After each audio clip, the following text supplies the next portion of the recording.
And so, hello everybody who's here already. My name's Dan and I'll be hosting today. We're just going to wait a few more minutes to allow a bit of time for other people to log into the webinar, and then we'll get going in earnest shortly after that. So we'll just be 1 or 2 minutes and then we'll start.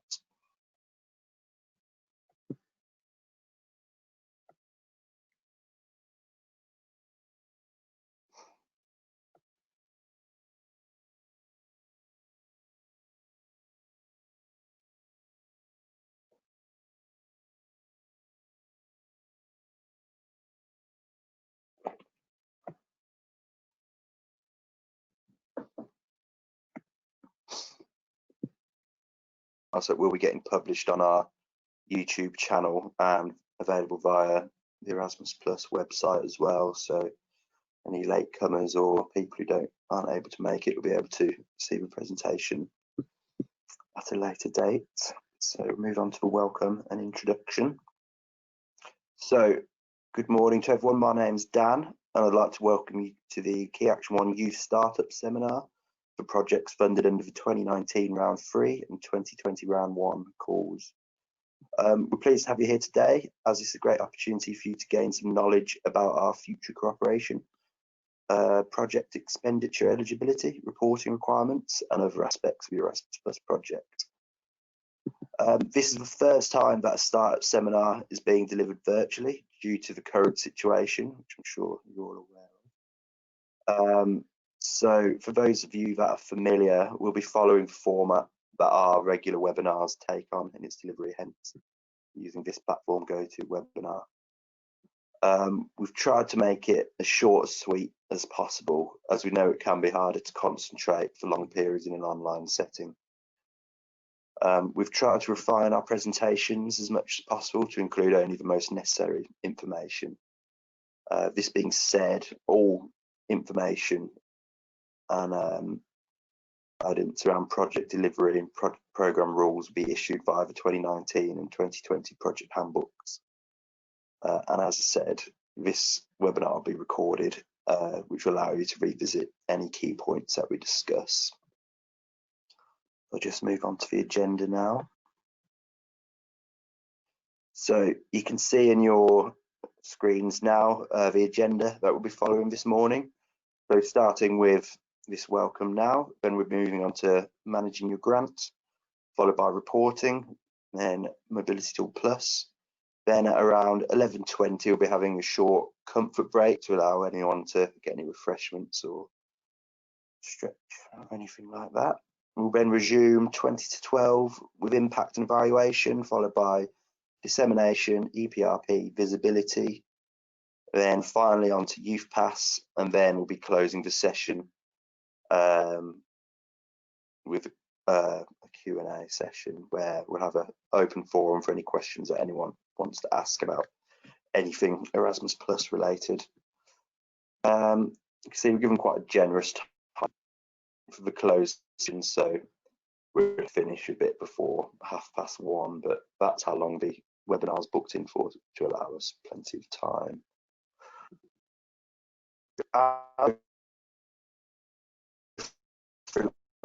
If you have just a question function on the menu sidebar of GoToWebinar. We'd also request that your questions are subject specific to the presentation at the time, and a member of our team will try best to answer your questions as we're going along. And any questions that are answered will also be published after the webinar is finished, so you can refer back to them. Okay, so I'll just go through the staff that are here today. So my name's Daniel King. I'm a Senior Project Manager at the National Agency. And joining me is Ivanka. So if you guys are able to unmute as we go through your names and just do very short introductions.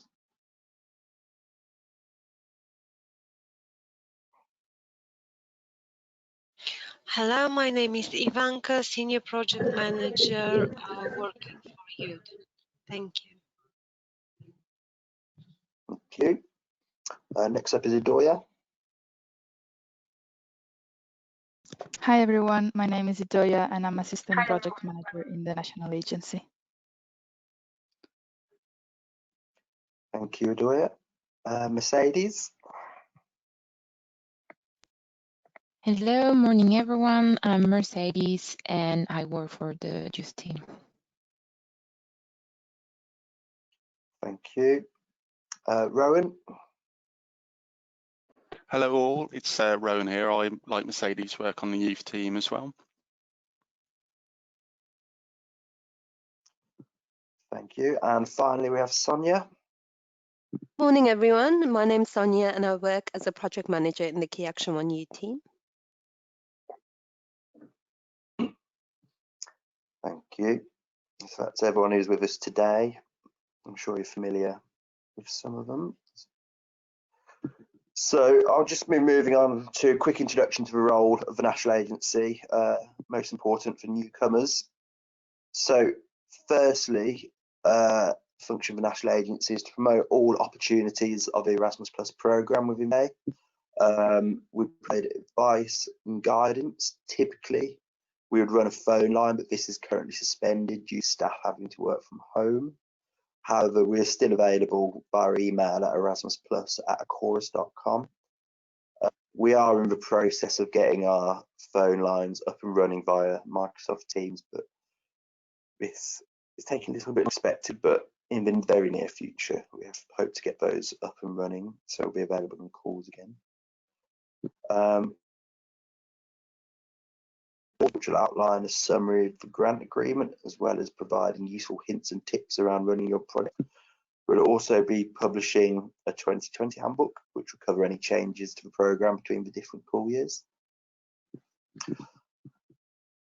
Typically throughout a year, we have hundreds of applications to complete eligibility checks and assessments in each round, as well as providing feedback and advice to unsuccessful applicants to improve for future rounds. Youth is the only field where this happens 3 times a year, so if we're not involved in assessments or ranking projects, we're likely to be contracting with successful projects, which is what we're doing right now, where we make sure all documents are in order for us to sign and raise payments within 3 months of notifying you as being successful.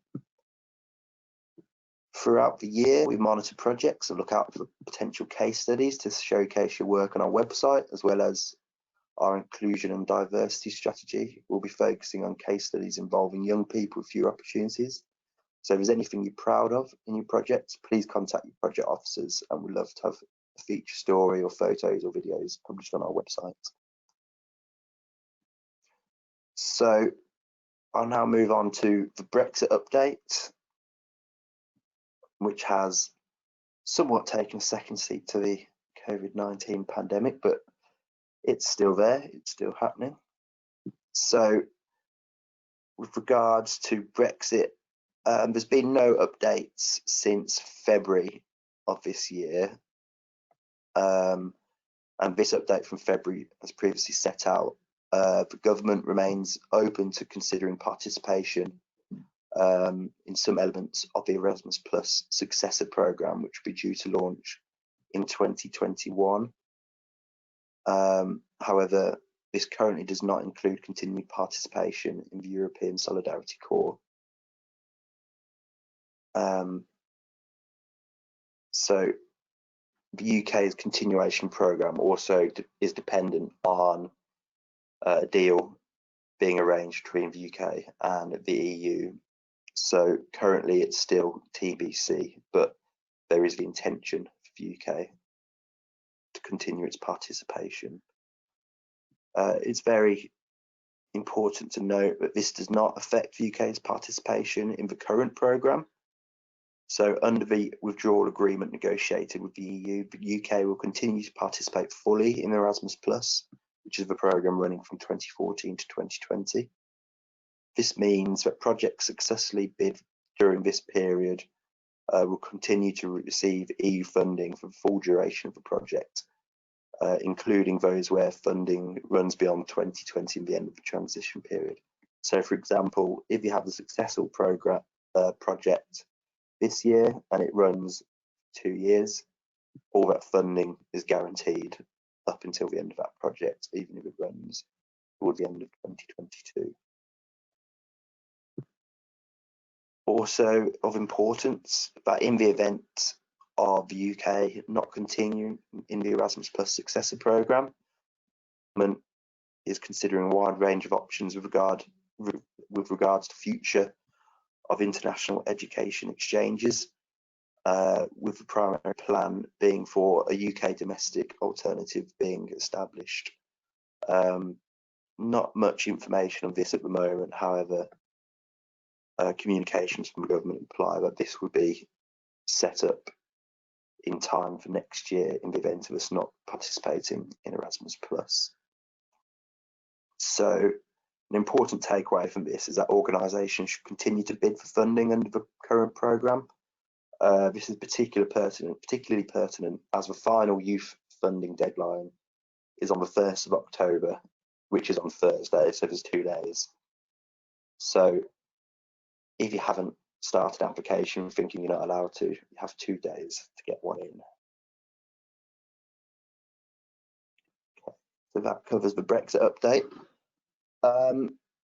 If anybody has any questions around Brexit, I think the Q&A session at the end of this startup seminar would be the best time to answer those questions, because we'll be able to dedicate a lot of time to getting you the information that you want.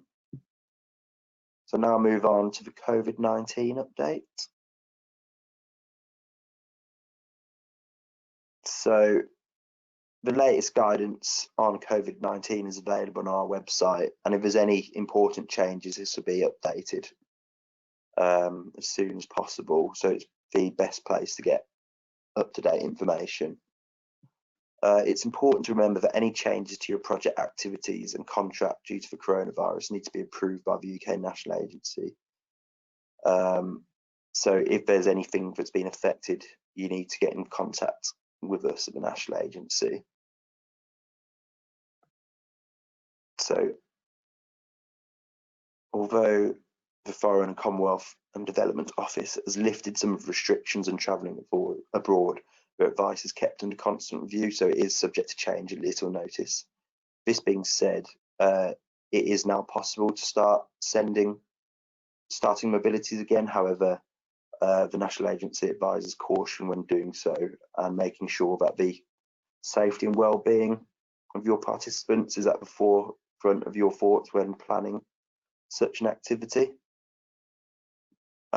But yeah, given the circumstances, we appreciate that it may be difficult to progress with your project at the moment. And please bear in mind before arranging travel, accommodation, or any other activities that these costs may not be covered by your project contract. For example, where the level of risks means it's unrealistic to deliver your project. Organisations may wish to consider blended mobilities, which have virtual elements supported by physical mobilities in the future. So I'll go into these in detail in just a second.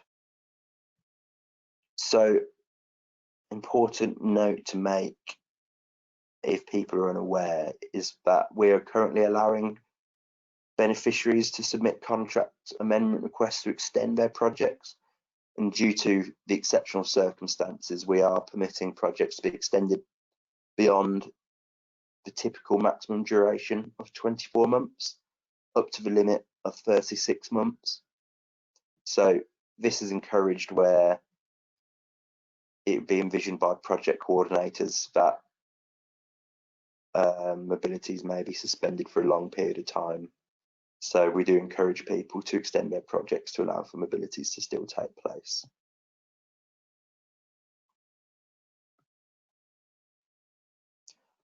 So as I mentioned, the European Commission has set up new rules on virtual mobilities.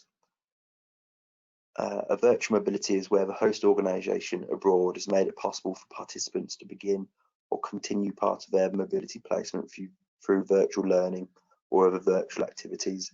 New participants may begin a mobility placement virtually. However, this should then be up with the physical mobility, and the physical mobility must meet the minimum duration requirements set out in the programme guide. You're not allowed to plan to deliver mobilities virtually in their entirety, as this goes against the principles of the programme.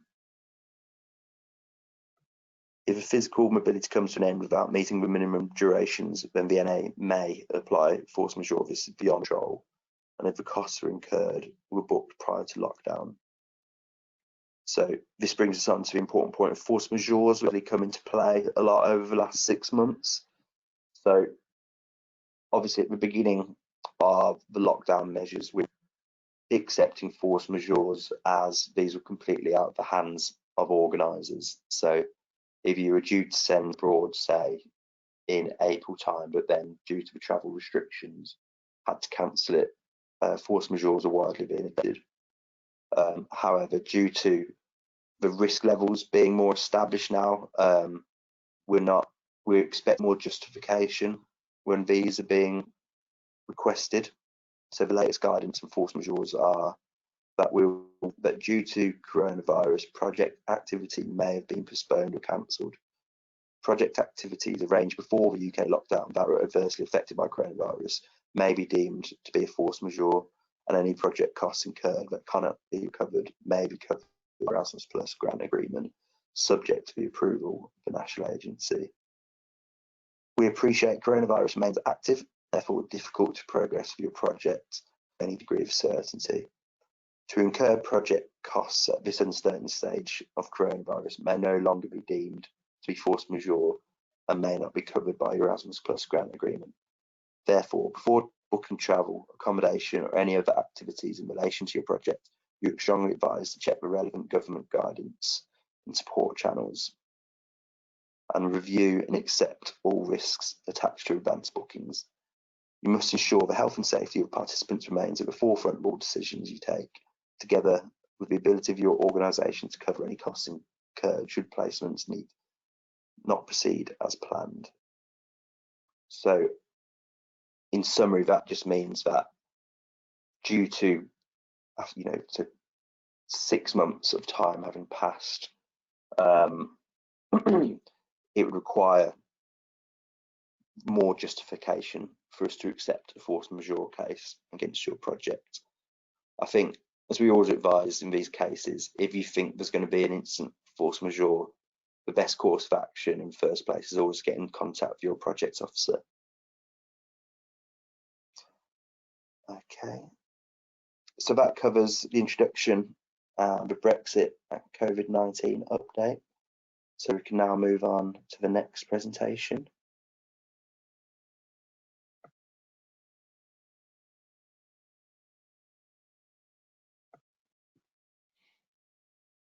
Hi everyone, it's Sonia here, and I'm going to be covering the process of managing your grant for your project. So, most of you should have now received your grant agreement and hopefully read it thoroughly. So today we'll be going over the most important aspects you and your partners should be aware of. Okay, the Key Action 1 Youth Grant Agreement is a multi-beneficiary agreement. It means that all partners who are listed in Annex 2 and whose mandates are merged in Annex 5 are beneficiaries to the agreement. So within the agreement, you will note that there's some articles which refer specifically to the coordinator, and others are applicable to all beneficiaries. So as the coordinator, it's important to ensure your partners are aware of the terms of the agreement that apply to them and understand the requirements. So all grant agreements will have the following structure. Part 1 is the special conditions. This part's tailored and it includes information that is specific only to your project.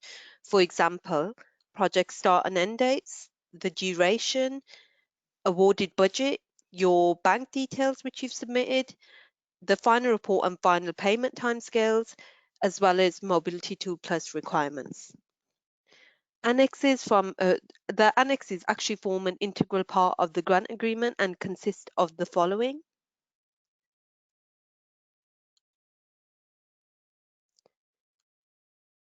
So Annex 1 includes important contractual information and covers further legal and administrative provisions. We'll cover some of the key points over the next few slides. Annex 2 includes information related to the project and its awarded budget. So the participant and accompanying person numbers, mobility durations, and destination countries are fixed. If you wish to change these, you should contact the UK National Agency, who will discuss a contract amendment with you. Any alteration to your project implementation which differs from the information set out in this annex may result in the full or partial repayment of your grant at final reporting stage. So Annex 3 consists of information about the financial and contractual rules your organisation must follow, including how each budget category is calculated, what costs are eligible for each budget category, what supporting documentation is required for you, from you, and how to report on the costs incurred under each category. So by signing the grant agreement, your organisation has entered into a legal contract with the UK National Agency under these terms. So if you don't comply with the programme rules and terms of the grant agreement, your organisation may be required to repay all or part of the grant.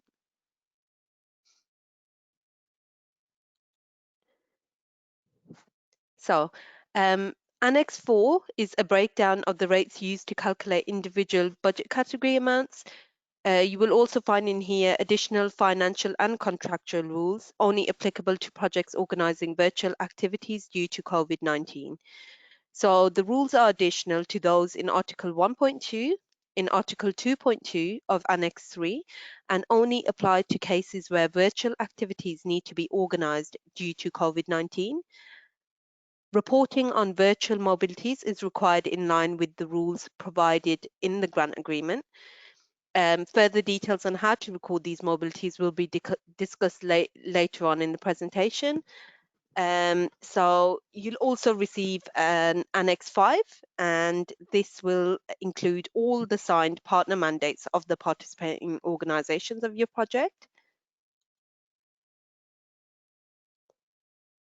Annex 6 is new since the 2019 call, and it's a consequence of the General Data Protection Regulation, and provides information on your responsibility and obligations regarding the processing of personal data in relation to your project. All personal data should be processed in accordance with national legislation by the NA, in particular the UK Data Protection Act 2018.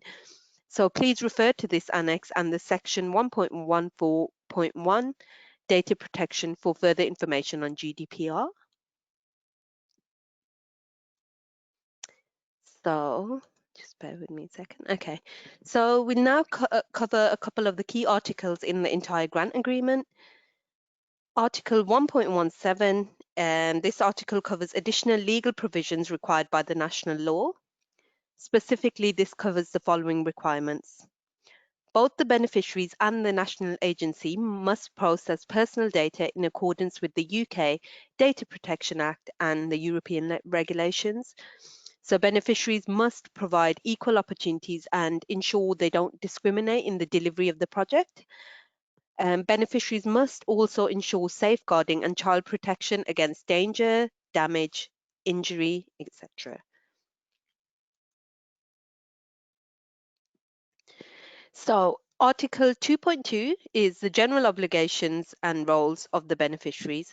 So this article focuses on the main roles and obligations of the coordinator and all participating project partners. So please refer to this slide to see a summary of the article's key points. So the coordinators must ensure the project is implemented in line with the terms of the grant agreement, be the intermediary between the beneficiaries and the national agency, provide all necessary documents in the event of checks or audits, and then make payments to partners as well. And then the beneficiaries must make internal arrangements to ensure the successful delivery of the project, as well as keep the coordinator informed of any changes or issues that could impact on the delivery of the project. So it's very important that you, as the coordinator, know your obligations within the project and that you make sure your partners fully understand their roles and responsibilities as well.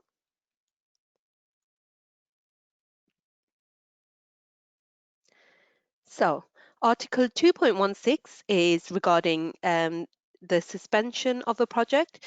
So it focuses on the steps needed to suspend a project and the effects of suspension of a project.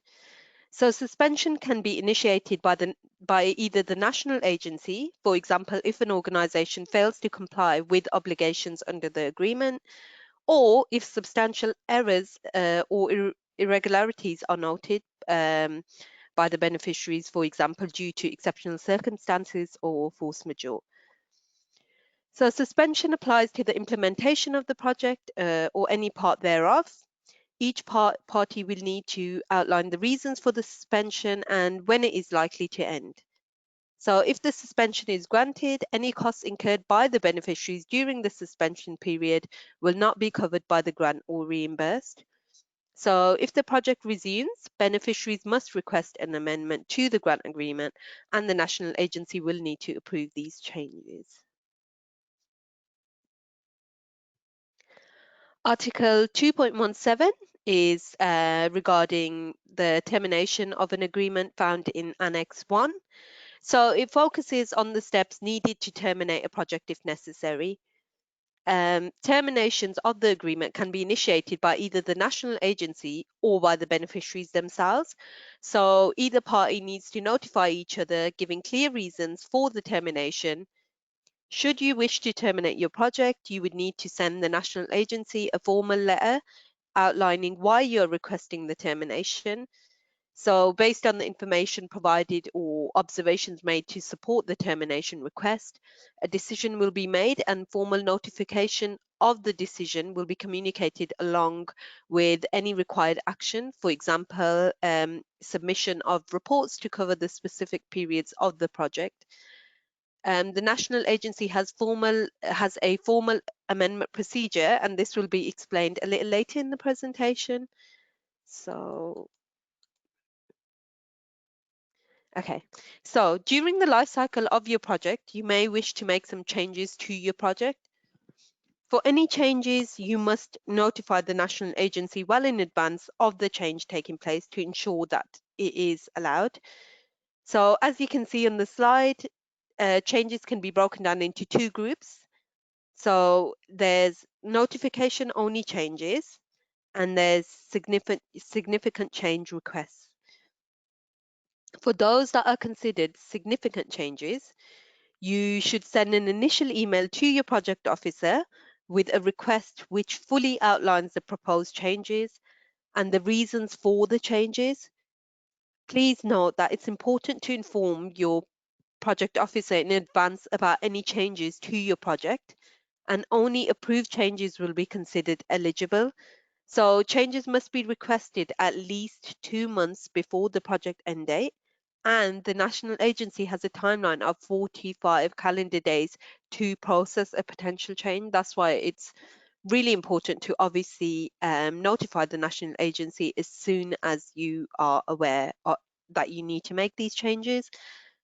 I'd also like to mention changes which are not permitted, and these are new additional partners, replacement of the coordinating organisation, reporting schedule, payment structure and schedule. So these are all fixed within your grant agreement, which you should have received. So these cannot be changed. So then there's obviously, as you can see on the screen, there's the notification only changes, which is a change of contact person, change of legal representative, change of bank details, and change of address. With these, you just need to notify the national agency using the notification request forms. And then there's, so it's only a notification, and then you have the significant change request, which you are to request this change. So that would be a change of organization name, withdrawal of partner, partner replacement, and then the change to the work plan or the budget. So for this, you need to not only submit a significant change request form, you'd also need to submit any evidence or additional documents required.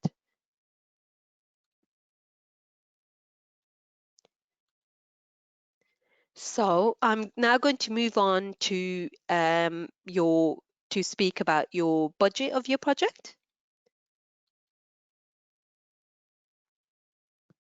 Okay, so just as you can see on the screen, there's a little bit about your budget breakdown. So on this slide, you can see a breakdown of budget headings, the type of costs, and the rates applied. So there are two types of budget costs: unit costs and real costs. Unit costs are set rates for specific activities which are based on the number of participants and the duration of your activities. And then real costs are actual costs incurred for the project activities. Annex 1, Article 2.19 is regarding eligible costs of your grant agreement, and this gives you more information about the eligibility of costs incurred. So if we move on to, so organizational support budget, this is a form of unit costs. So the amounts are allocated per day regardless of the type of activity.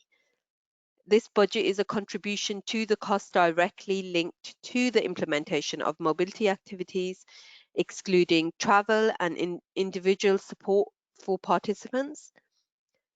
You'll need to retain evidence demonstrating that the placement took place, so in the form of a declaration of attendance signed by the receiving organisation and the participants. Eligible costs within this budget heading include costs of the selection and preparation of the actual participants, costs of monitoring and supporting participants during their mobility, and then the costs of validating learning outcomes. So the travel budget also consists of unit costs, and travel is a contribution to the travel costs of participants, including accompanying persons from their home country to the activity venue and their return. So this is automatically calculated as a round trip. This is based on the distance travelled per participant and is defined as the cost of the entire journey, including transfers. Travel is calculated according to rates provided by the European Commission using the distance calculator. So you're advised to retain copies of travel tickets, boarding passes, and travel invoices and receipts. So the special needs support budget is, sorry, if we could just move back to the next slide. Yeah, the previous slide. Yeah. So the special needs support budget consists of real actual costs. The budget covers additional costs directly related to participants who require additional support to participate. This will also include costs related to travel and subsistence, if justified, and as long as a grant for these participants is not requested through budget categories such as travel and organisational support. At final report stage, you will be required to provide invoices of the actual costs incurred, giving the name and address of the company issuing the invoice, as well as the amount, the currency and the date of the invoice. So exceptional costs is real actual costs as well. So this budget category covers the following costs. So that would be visa and visa related costs, residence permits, vaccinations. So for youth exchanges, it covers costs to support the participation of young people with fewer opportunities on equal terms as others, excluding costs for travel and organisational support, as we mentioned earlier, for participants and accompanying persons. Also, for youth exchanges, costs connected to board and lodging of participants during an advanced planning visit is also included.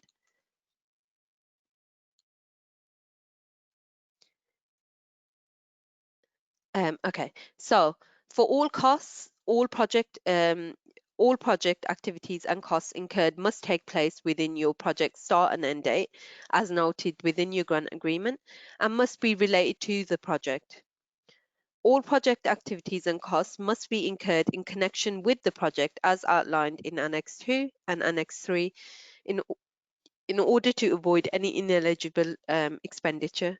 So all costs must be identifiable and verifiable, in particular supported by records and documentation. Please note that documents must be retained for audit purposes for 3 years minimum if the grant total is less than €60,000, and then for 5 years if it's above €60,000. So as you can see on the screen, these are costs which would be ineligible. So activities outside the contract period, so your project start and end date, your activities must be within that period. Losses on exchange rates, bank charges and interest, activities in countries not participating in the project, and then activities not covered in your contract. So for example, target groups and partners, and then if double funding is seen in your project. So Article 1.3.3 contains information about budget transfers. So it explains in what circumstance you can transfer funding between budget headings without requesting a formal amendment to the grant agreement. So please refer to Article 1.3.3 to find more information regarding this. Although this offers a degree of flexibility in managing your grant, there are conditions and restrictions that apply. So the beneficiary are allowed to transfer budgets only between activities of the same type. The beneficiaries are allowed to transfer up to 10% of the funds allocated to budget category based on reimbursement of real costs. So these are exceptional costs and special needs support, as we mentioned in the previous slide, to any other budget category for activities within the same activity type. The beneficiaries are allowed to transfer up to 100% of the funds allocated to the budget categories based on a unit contribution, these being travel and organisational support, between these budget categories for activities within the same activity type.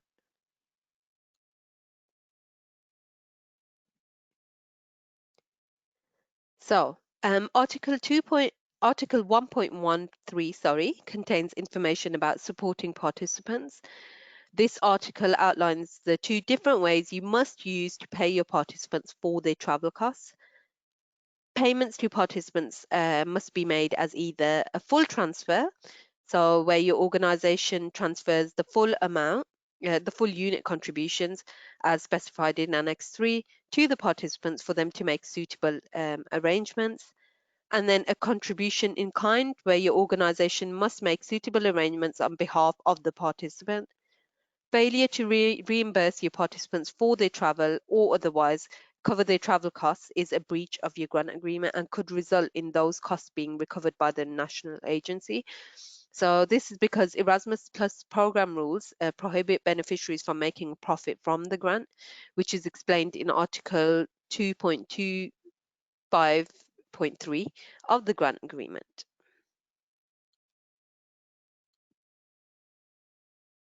So I'm now going to move on to speak a bit about the monitoring process of your project. So I'm now going to provide you with some main information about monitoring Key Action 1 youth projects carried out by the UKNA. Monitoring activities will be carried out by the UKNA in order to support you to deliver your project successfully and in line with the original application form, the grant agreement, and the programme requirements. These activities generally aim to monitor the project progress against the planned objectives, the activities, the outputs, etc., mentioned in the application form and according to the grant agreement and the programme rules. It also aims to provide advice and support to beneficiaries, discuss any queries and possible problems, and then obviously we're here to identify solutions as well, to identify and share examples of good practice and potential case studies to promote the Erasmus Plus program, as Dan mentioned earlier. So generally, the national agency will carry out monitoring and support of funded projects via phone and email. The national agency will also monitor your project via the Mobility Tool Plus.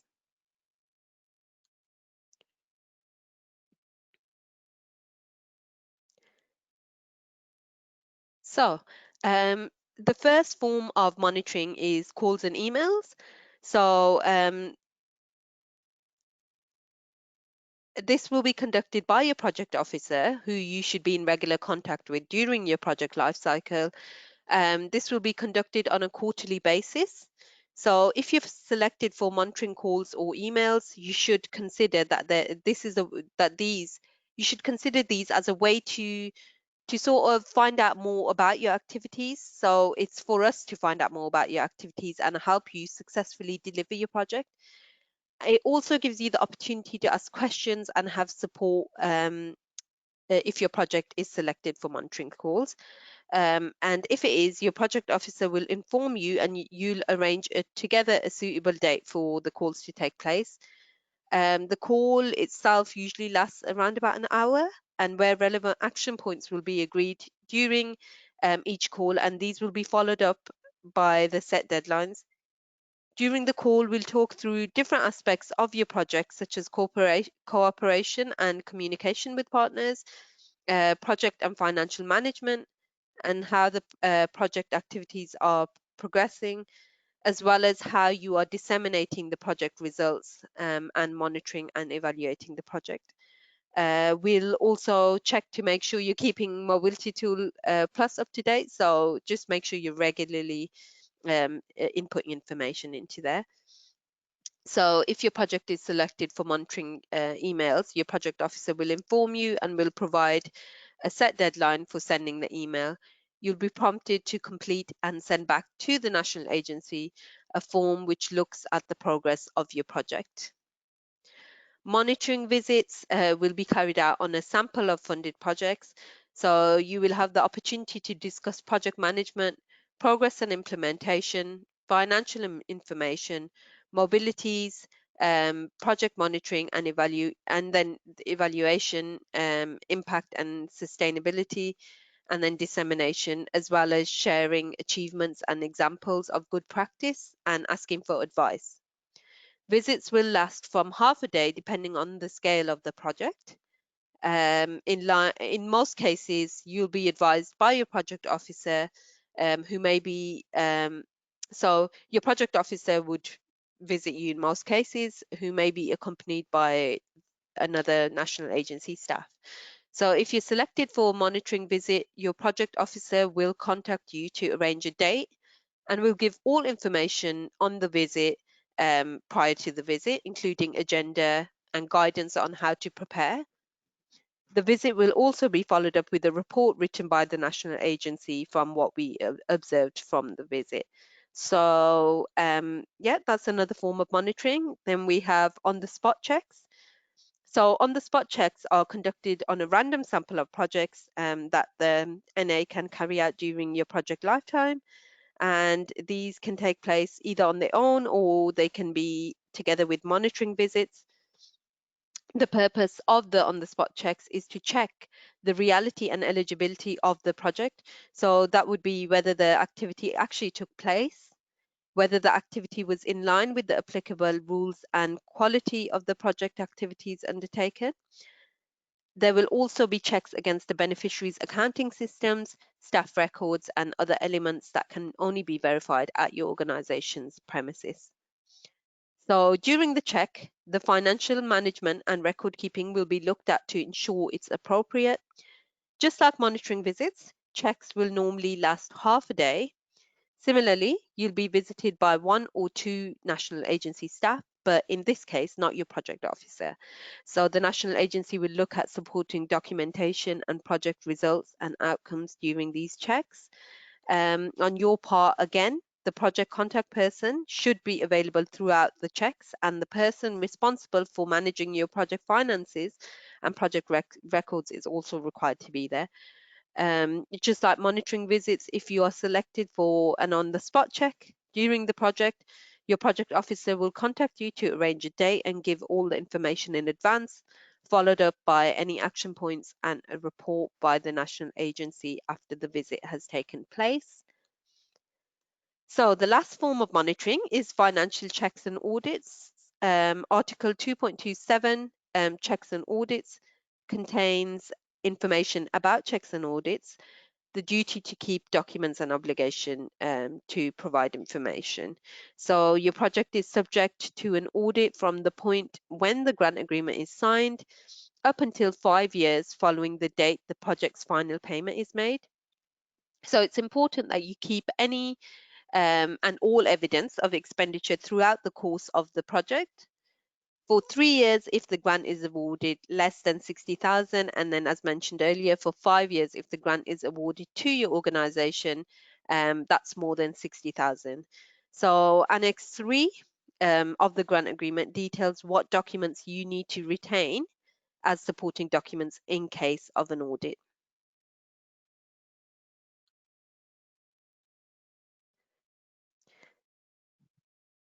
So I'd just like to conclude with a summary of key areas you're responsible for the successful implementation of your project. We've already seen in the previous slides some of your responsibilities as a project coordinator, specifically in Annex 1, in Article 2.2, and Annex 3. So where you can also find your responsibilities in monitoring and evaluating the project.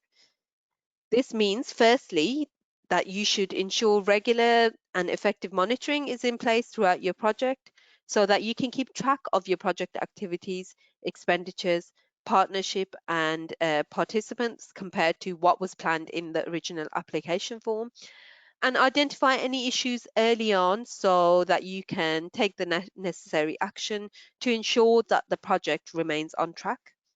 So these should involve collecting financial and activity information from your partners on a regular basis and checking the financial performance and general performance of the project against the objectives set out in the application. So this is why it's really important to have regular meetings with your partners as well to keep a track of all this information. So updating Mobility Tool Plus regularly will help you do that. As per Article 1.9.1, it's your responsibility to ensure that everything is kept up to date on Mobility Tool Plus at all stages of your project lifecycle, and to ensure that the information is accurate as well.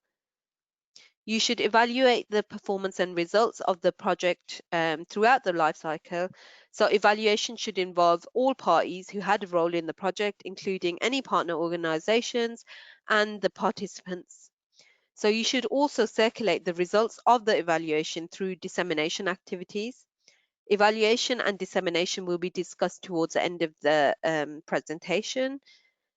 Part of monitoring and evaluation consists in clear record keeping. So please ensure you must gather and retain all necessary information and documentary evidence, which demonstrates clear and transparent management of the project, as well as the eligibility and the quality of the activities undertaken in case of checks and audits, as we mentioned earlier, as this is a contractual requirement. Each organization should keep its own original supporting documents. Only in the event of checks and audits, your partners should send you the original documents, as you'll need them to provide them during the checks and audits. A successful project is also achieved through a strong partnership. So you should ensure that the channels of communication are established and working well between all partners.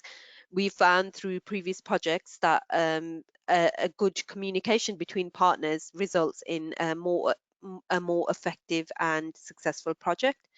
So most importantly, the national agency strongly advises you establish partnership agreements which are signed by both parties at the beginning of the project. So these can be used as a tool to ensure your partners do what is required of them. So and all the roles agreed are agreed at the outset, minimizing the potential for any misunderstandings. So please note that the national agency does not provide any template for such an agreement, but we definitely encourage to have an agreement in place with your partners. Participant management is also a key element to the delivery of your project. As part of the recruitment and selection process, you'll need to think about a number of things. So whether or not your participants have passports, and if not, how you will resolve this. Also ensuring all required visas are obtained and applications are made in plenty of time. So ensuring adequate insurance is in place to cover participants for the duration of the placement. Ensuring all participants meet the criteria set out in your application and fall under the eligibility target group. So to also consider participant withdrawals at an early stage in the project and think of potential ways to address this. Participant agreement should also be in place to ensure that all expectations are clearly outlined to avoid problems during the project.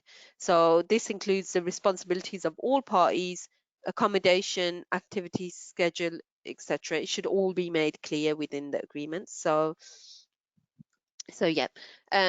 So finally, as previously mentioned, you should keep your project officer informed of any problems, issues, changes, but also developments about your project. We're here for that. We want to know about your project and how it's getting on. And I think the best way to tell us about this is throughout the monitoring process. The national agency is here to support you delivering a successful project and to prevent any problems at reporting stage, including any risk of reduction to the Erasmus Plus grant. And obviously we don't want that to happen. So being regularly in touch with us will really reinforce a successful project.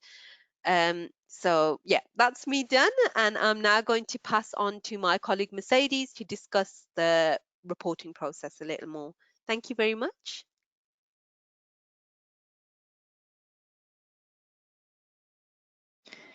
Hello everyone, my name is Mercedes and today I'll be going through the reporting process and mobility tool. I'll first start with reporting. So all Erasmus Plus projects are required to report to their national agency at the end of the project lifecycle in the form of a final report. For some projects, an interim report might also be required. Reporting is a contractual requirement. Your grant agreement will outline which reports are required, the deadlines for report submission, and the payments that each report will trigger. It is the responsibility of the coordinating organizations to complete the reports, and reports will allow the NA to check that the project has been carried out in line with the original application and if funding rules have been respected. So now let's review the two types of report.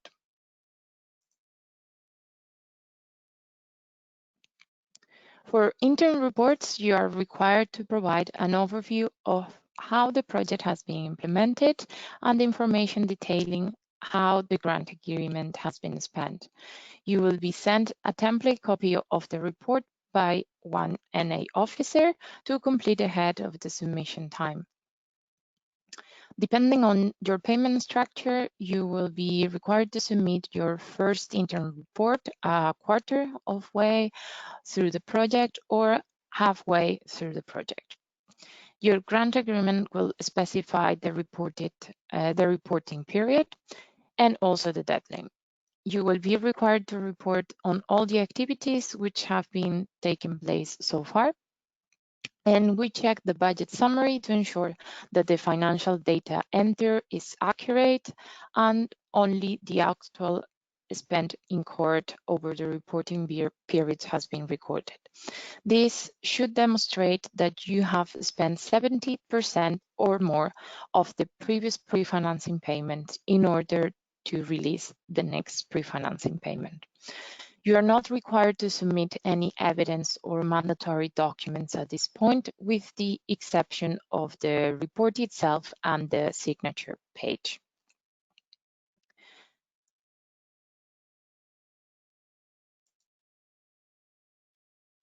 Now we can move into final report. So as you know, all beneficiaries are required to submit a final report that covers the qualitative and financial information about the project. Again, this is a contractual requirement and it triggers your final payment. The purpose of submitting a final report is to allow the national agency to assess the completed projects in terms of relevance, quality, and impact, and also to check what the expenditure is. The final report is generated and submitted electronically on Mobility Tool Plus. The budget section is based on the Mobility's Enter Mobility tool, so it is crucial to ensure that all information is entered accurately. DNA expects you to begin preparing your report during the project. As your project draws to an end, you will start the written report. The final report follows a similar outline to the application form. Therefore, you can refer back to the original application, but you should avoid directly copying and pasting information. You must ensure you answer each question in full, expanding upon any information provided in the application form, and where possible, providing examples. On the end date of your project, you will receive a final report beneficiary guidance, and this will support you in completing the final report. It provides advice on how to get the most out of your final report, in addition to the technical guidance. You will also have some information in relation to the mandatory documents, such as the signed declaration of honor or the timetable.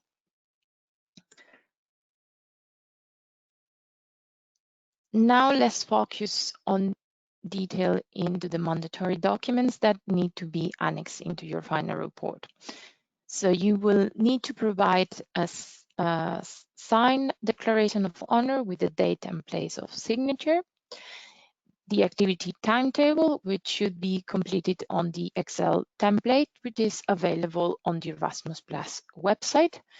If applicable, you will be required to provide evidence in the form of invoices and receipts for the following budget headings: exceptional cost, special needs costs, and in-country travel. You will also need to provide confirmation of residency for participants which are not nationals of the sending country, submission of participants' report via Mobility Tool, which is a contractual requirement for youth worker mobility, and group leaders for youth exchanges. Mobility Tool Plus automatically issues the report to all participants via email. Should you wish to submit any other supplementary documents, such as preparation packs, photographs, videos, you can annex those to the final report, and you might also add value to your final report assessment.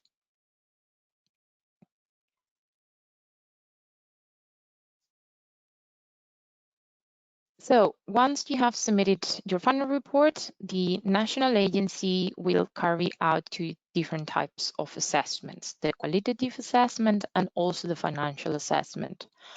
The qualitative assessment is an overall evaluation of the project. The final report will be assessed using a common criteria, which mirrors the criteria used by assessors during the application assessment. Using the same criteria enables assessors to evaluate the extent to which the action was implemented in line with the approved grant application.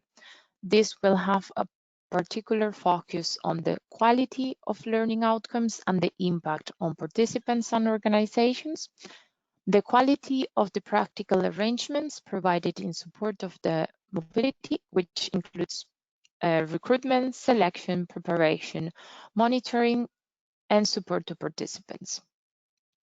The quality arrangements for the recognition and validation of the learning outcomes, and also the evaluation and dissemination process. The financial assessment, on the other side, inspects and assesses the reality of the project activities and expenses. This is done by reviewing the reported activities and the budget in Mobility Tool, and where applicable, the supporting documents and evidence provided.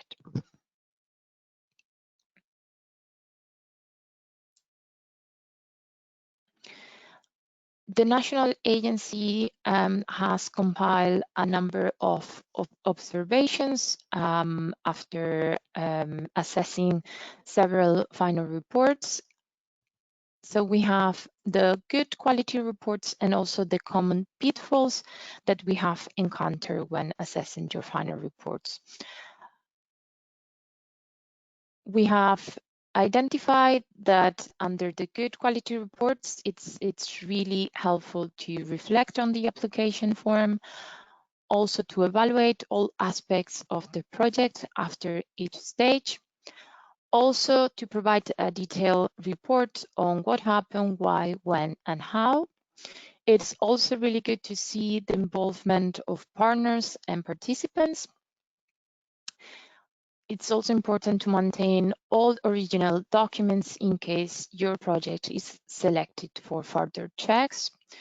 Also, it's important to see any justifications for any changes, whether it's a minor one or a major one. And also, it's really helpful to see the lessons learned from your project. Among the common pitfalls, we have found very little detail in some of the questions. Copy and pasted information from your application, incorrect or non-original documents maintained, no involvement from partners or participants, only by providing the view of the coordinating organization. And finally, non-appropriate reflection. So for instance, how well the aspects of the project work and how this could be improved maybe in a follow-up project. So these are the NA observations, and I hope you find them useful. So you can make any notes of any questions you may have in relation to reporting, and we'll be happy to answer them by the end of the session.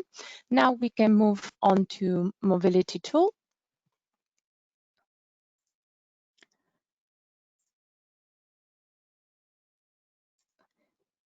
So let's begin by explaining what's Mobility Tool. So Mobility Tool is the online management and reporting system for all projects funded under the Erasmus Plus program.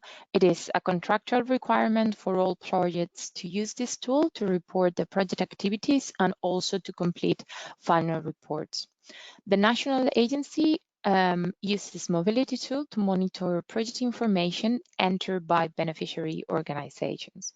We monitor this regularly, so ensure you update activity information, especially once an activity has been completed.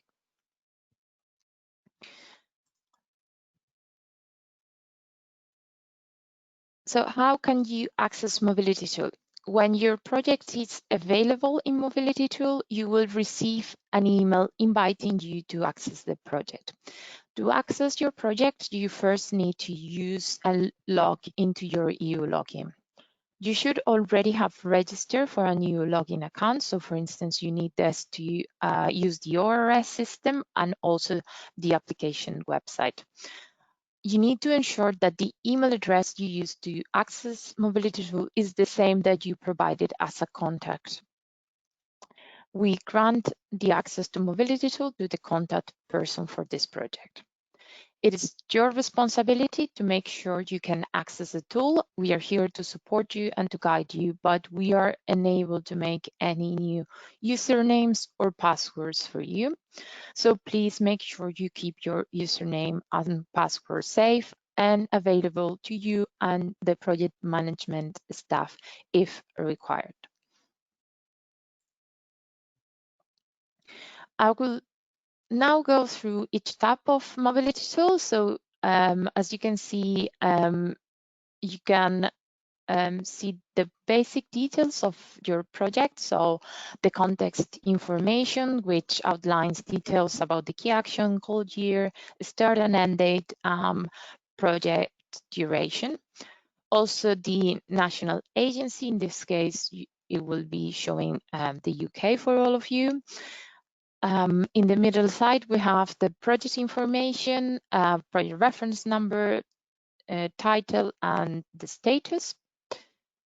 And on the right-hand side, you can see the beneficiary organization information, your own details about the OID number.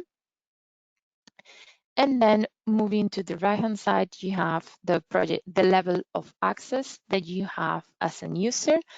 So you can have a different level of access. So for instance, editable access or just view access. Sometimes some of the users may lock the account, so you just need to double click on this section of the tool. Underneath, you have also the history information, so you will be able to see who was the last person that accessed the project and also when.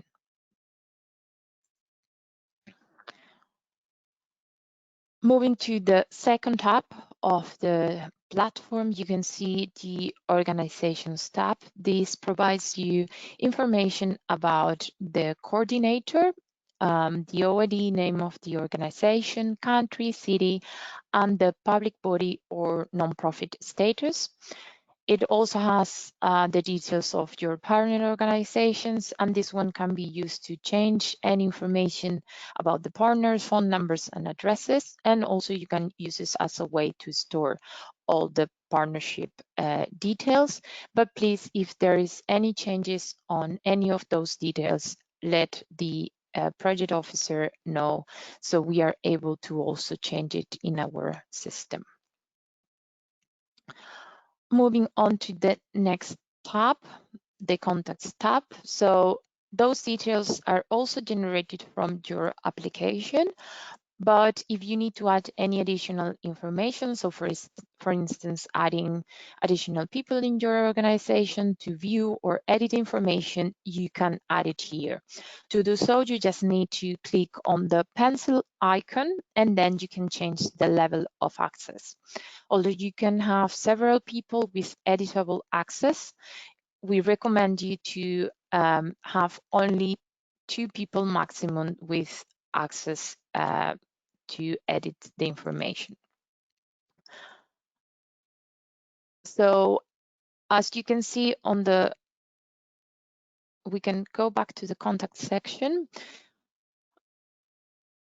So here it provides you the contact details and legal representative information of your partnership, and also as you as a coordinator, and you can add any contact by clicking create and adding the basic information. I would like to say that we are unable to change the level of access, so if someone from your organization leaves, you will need to go here, create a contact, and then change the level of access by clicking on the pencil. I think we can now move into the mobility sections, which is one of the most important and relevant tabs of the platform. So here is where you will add all the information about your participants. So once the end date has passed on the activity based on the information that you inserted, this will automatically generate the participant report, and this will be sent by email to your participants. You will need to create all the mobilities and all the information related to the participants to be able to create the budget. So you just need to click on create and add all the information relevant to the participants. You will be also able to copy the participants' information by clicking on the icon copy next to the view option. By means of that, this will allow you to copy mobilities from the same sending country, without having to populate all of them manually.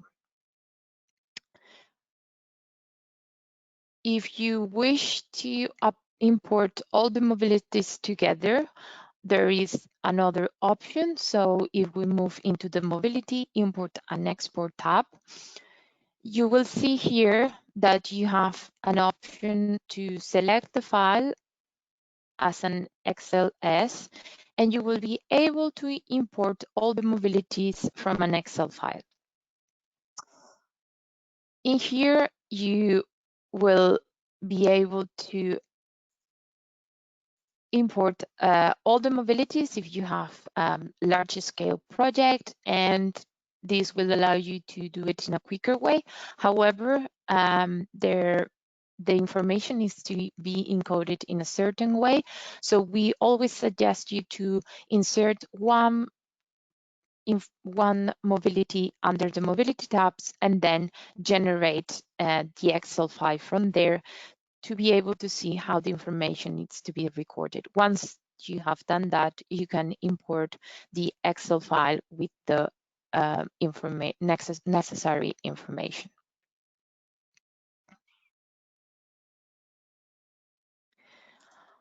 The next tab allows you to record the number of participants who have disadvantaged backgrounds or fewer opportunities. You just need to select one of the categories and then enter the number of participants that is relevant for.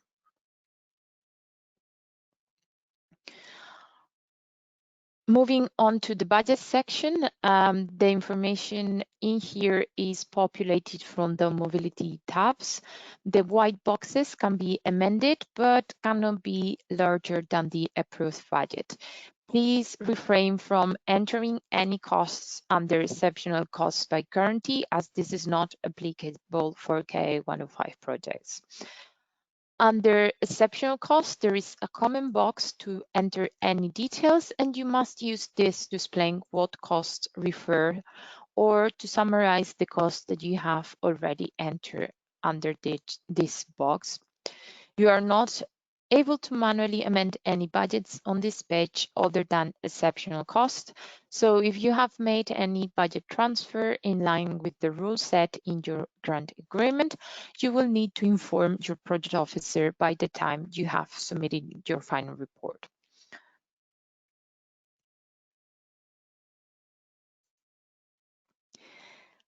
So the last tab is the report tab, where you will submit your final report. You will need to generate the beneficial report by clicking on this edit draft, and this will open a draft version. You will be able to open this and edit as much as you want, but this is locked to one user at a time. You should only start working on the report after all activities finished within the reporting deadlines. You will be sent a notification and more guidance a month before the end date of your project. We will not be accepting any reports before the end date of your project, and if you have submitted this by mistake, the NA will reject your report. Full guidance on completing final reports will be emailed to you in the run-up to your project and date.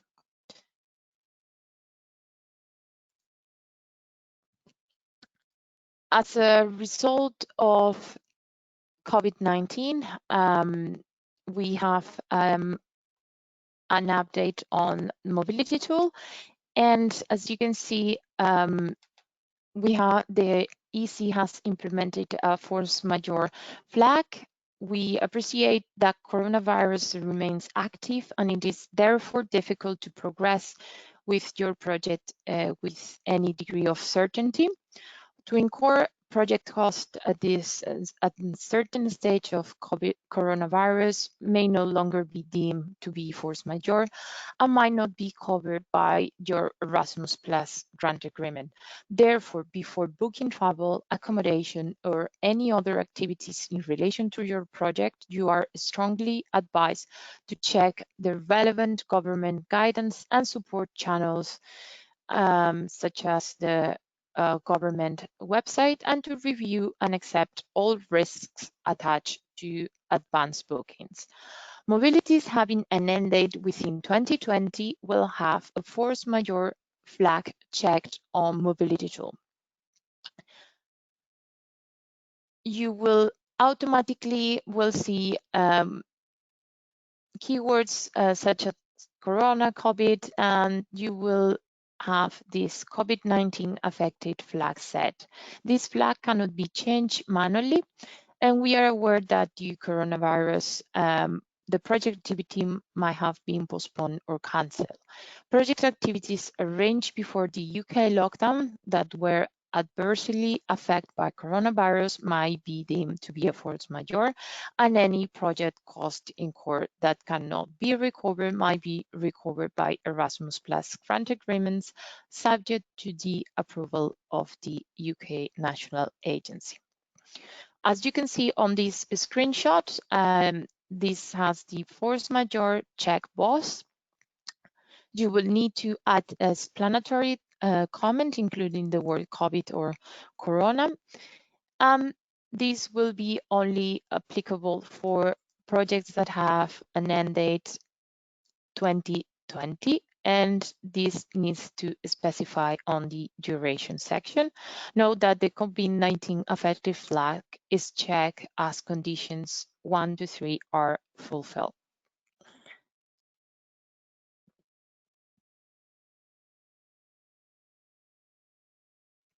Moving into the last slide, you can see here that we are mentioning, as my colleague Dan said, a blended mobility, which combines both virtual and physical activities, as stated in Annex 4 of your grant agreement.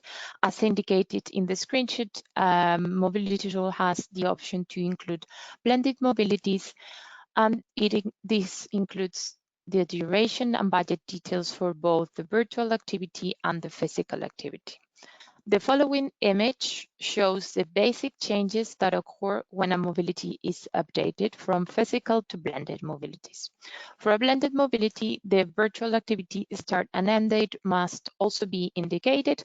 However, there is no change in budget because the budget is linked to your physical activity. So you will need to include both blended and physical mobilities. However, you won't see any changes to the budget until you include your physical mobility.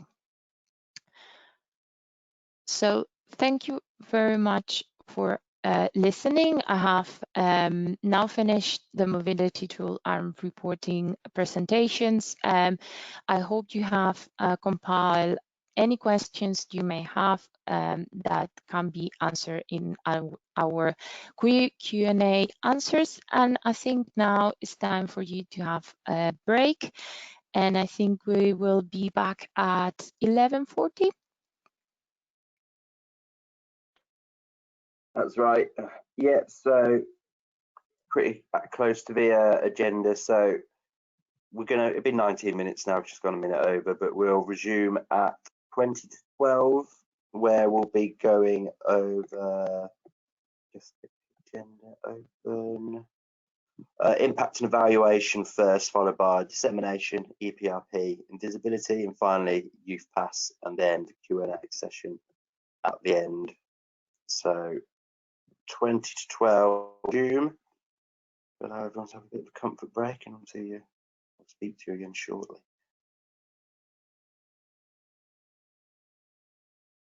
So next up will be the section on impact and evaluation, and this will be done by Adoya.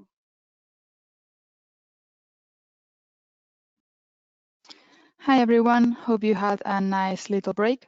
My name is Doya and I now will go over the impact and evaluation elements of a project. First of all, I would like to address how impact is defined from the national agency and the European Commission perspective. Impact can be described as the effect that an activity and its results have on people, practices, organizations, and systems. In the context of an Erasmus project, impact is the effect that an Erasmus activity has on individuals, organizations, and society. The effects of it can be positive, negative, intentional, or accidental, and also short or long term. As we can see in the slide, impacts may be classified into two main categories: outputs and outcomes. Outputs are the direct material results of a project activity. They are often expressed in terms of the number or quantity of service and products delivered. For example, a website or training materials would be considered outputs, as they are a material result. On the other hand, we have the outcomes, are the specific changes in attitudes and skills that were developed thanks to the project activities implemented. For example, the exchange of good practices, recognition, and certification of informal and non-formal learning will be considered outcomes. A combination of these two types of impacts is what makes you able to demonstrate the impact of your project. You as beneficiaries should identify the impact by taking into consideration these two measure result categories. You focus on implementing them from the start and throughout the whole project life cycle. Impact is what makes an Erasmus Plus project viable, with both long-term and short-term effects on individuals, organizations, and societies. Impact can be evidenced and evaluated by the results of your projects. Moving on to the next slide, I am now going to cover more about the evaluation of the impact of your project, how it's done, and what is expected from you in this area. We have divided the evaluation of impact from two different perspectives. First, from the UK National Agency side, and then from your side as beneficiary. From our side, the agency is required to investigate and report on the impact of projects implemented. The clearer your impacts are, the better we can help you implement your project in the best possible way. Therefore, establishing from the start a good strategy and good instruments of evaluation is really valuable. Be prepared, because we will ask about impact and evaluation during monitoring calls, monitoring visits, in the interim report, and in the final report. We periodically suggest to create to the European Commission a list of projects to be identified as best practice. A clear communication on the initial intents and the final results of your project would increase your chances to being in this category and potentially being subject to an Erasmus case study.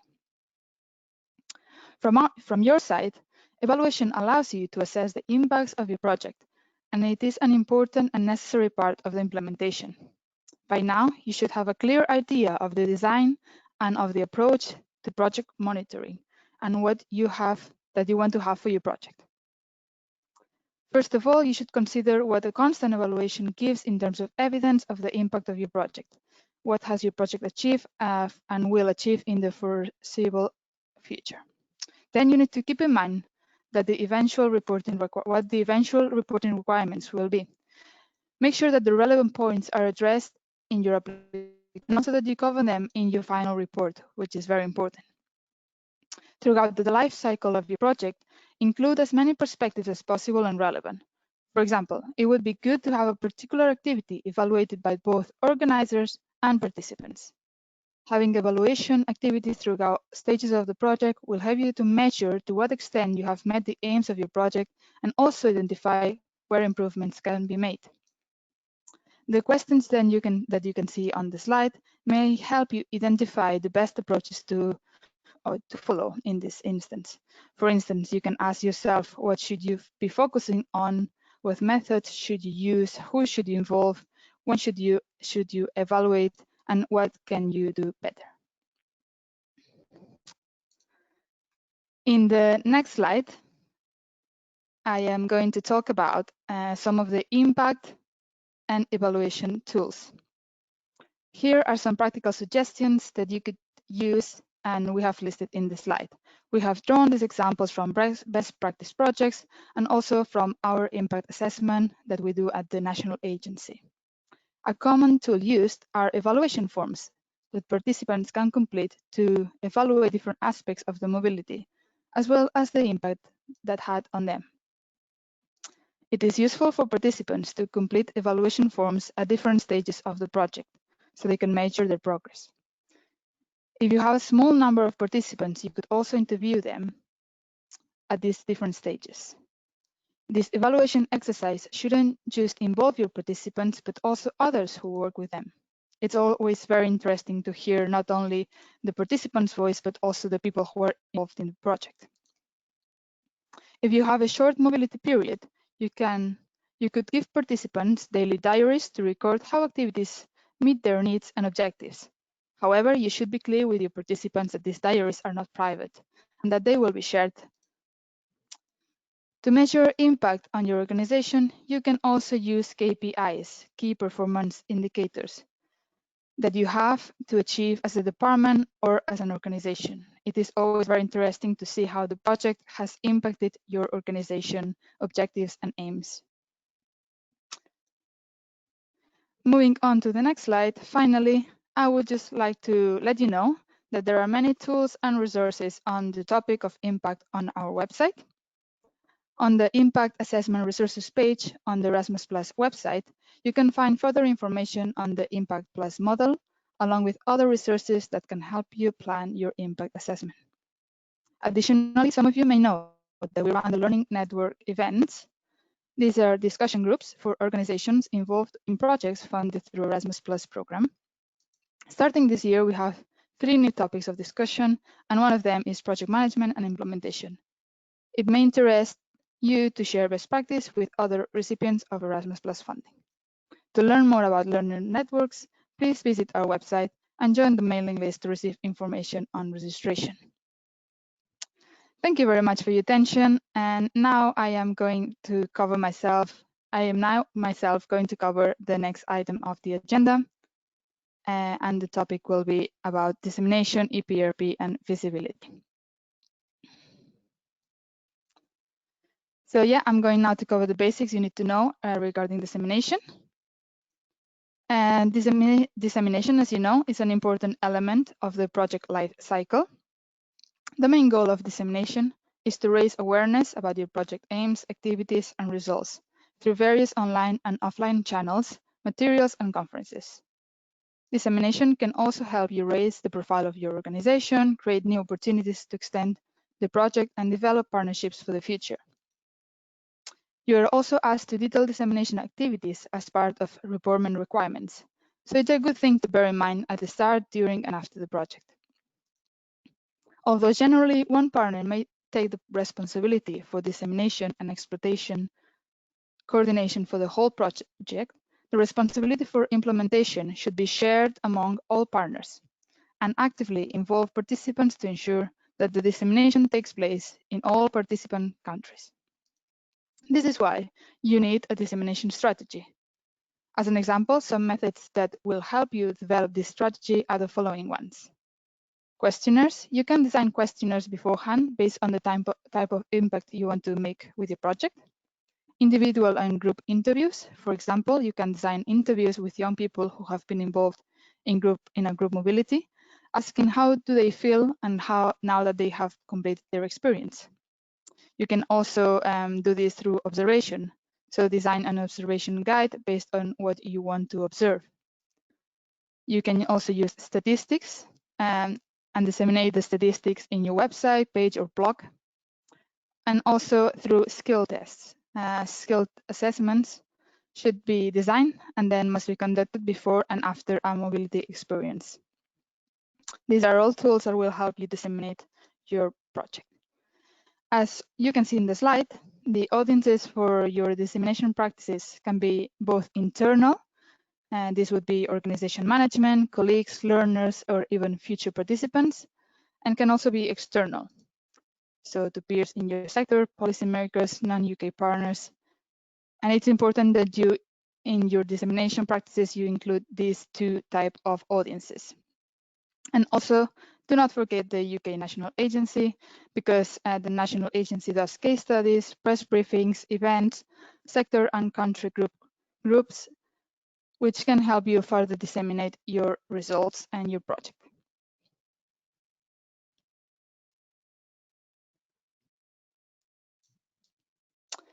Moving on to the next slide, I want to speak about an important tool available to further disseminate the project, which is the Erasmus Plus Project Results Platform, or also known as EPRP.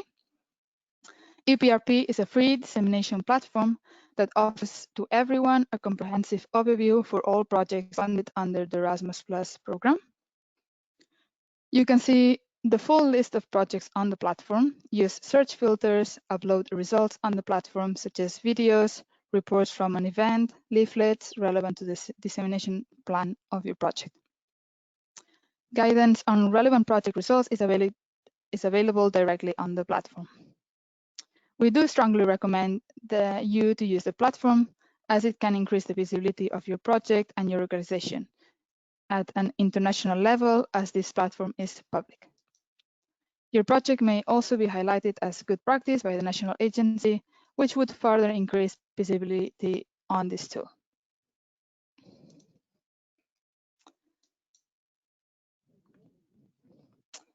Finally, as per Articles 1.12 and 2.8 of your grant agreement, you must acknowledge the support received under the Erasmus Plus program and the European Union emblem in all communication and promotional material, including on websites and social media. Guidelines are available on our promotion and dissemination page. However, I would like to briefly explain the correct use of the EU emblem, as we often see a misuse of logos and emblems.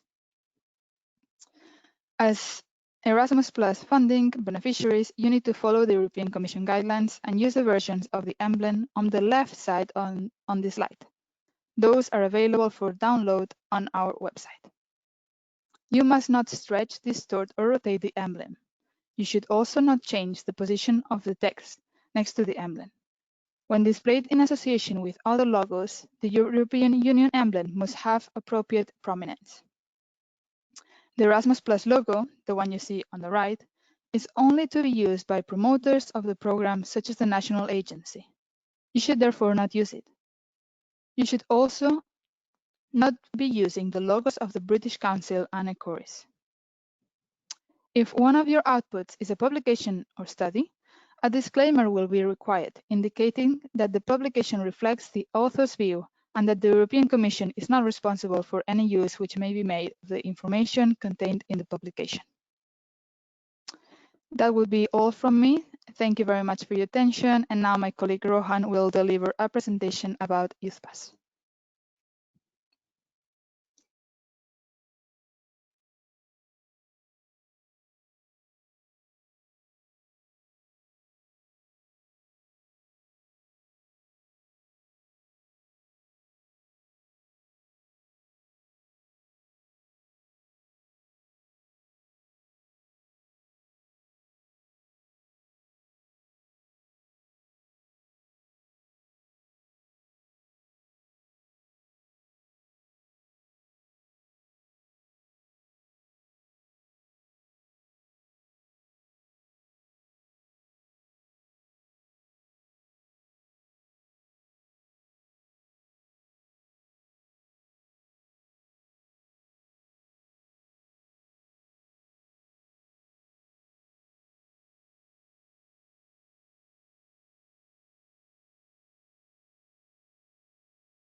It looks like Rowan may be having some technical difficulties right now.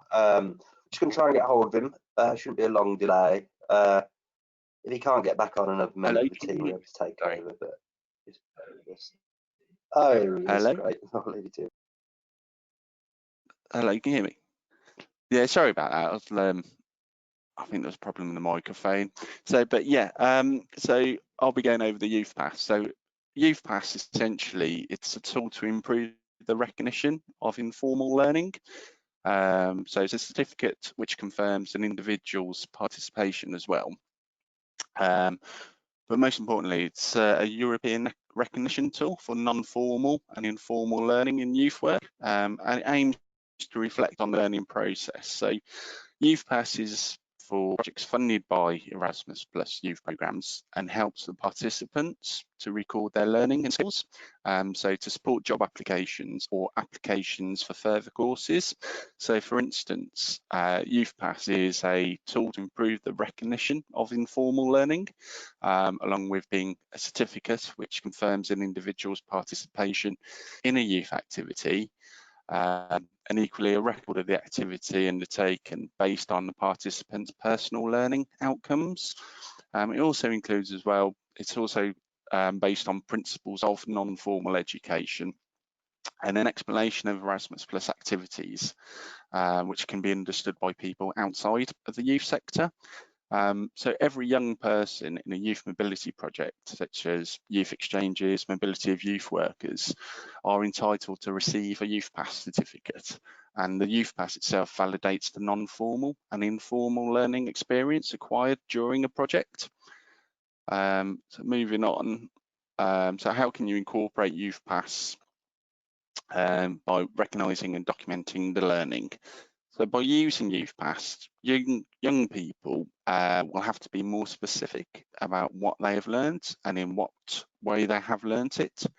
So there's no right or wrong way of incorporating the Youthpass into a project, and it's the decision of the project leaders as to how to incorporate it on a case-by-case basis in each project, and it will vary depending on what type of mobility it is. So have you incorporated, or how you incorporate it into your project? So there's different ways of gathering learning experiences, and search for all these evidence notes made. Sorry about this. I'm having a laptop problem now.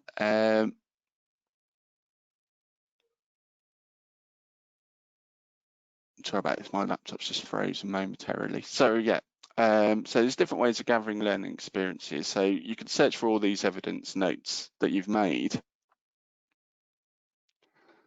or the learning plan you used with all different steps. So so that then becomes your learning outcome.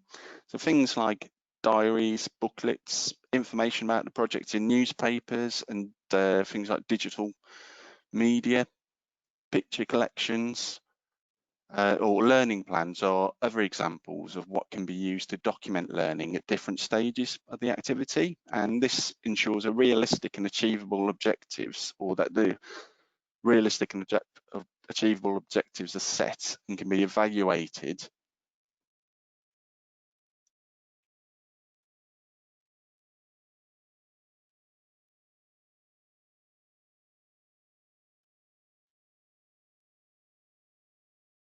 Hello, can you hear me? Sorry, I'm in some.